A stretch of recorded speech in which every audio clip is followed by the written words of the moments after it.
আমল করবে তাদের জন্য কবর হবে জান্নাতের বাগান। এরে নবীর উম্মতের দল, আল্লাহর নবী এত বড় দামি, যার কোনো গুনাহ নাই, সেই নবী 13টা বছর আবু জাহালকে বয়ান করলেন, কালেমা পড়াতে পারলেন না। এই জমিনের মধ্যে কিছু শক্ত পাথরওয়ালা অন্তরের মানুষ আছে, হাজারো বয়ানে তাদের দিলটা নরম হবে না, বরং বয়ানের বাইরে গিয়া সমালোচনা করে করে গুনার পাল্লা ভারী করবে। আবার ওমরের মতো কিছু আল্লাহর বান্দা আছে, গুনার বোঝা নিয়া কোরআনের বাগানে ডুববে,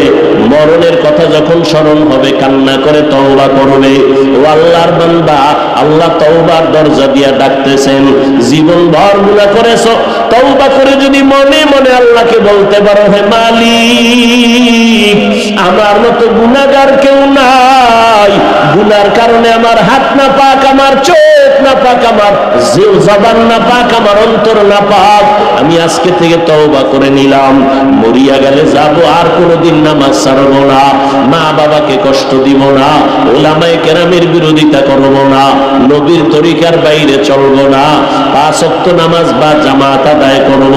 দাড়ির উপরে অস্ত্র লাগাইয়া নবীরে কষ্ট দিব না, হারাম আর কখনো ভক্ষণ করব না।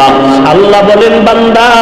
হাজারো গুনাহ যদি করো, এক ফোঁটা চোখের পানির বিনিময়ে আমি জীবনের সব গুনাহ মাফ করিয়া তোমাকে আমি আমার ওলিদের খাতায় নামটা লেখায় দিব, আমি আল্লাহ নেককারদের খাতায় নামটা লেখায় দিব। ও আল্লাহর বান্দারা, বয়ান সারা রাত শুনলে কি লাভ হবে যদি আপনি নামাজটা ঠিক মতো না পড়েন, মা বাবার খেদমত যদি করতে না পারেন, ওলামায়ে কেরামের সম্মান যদি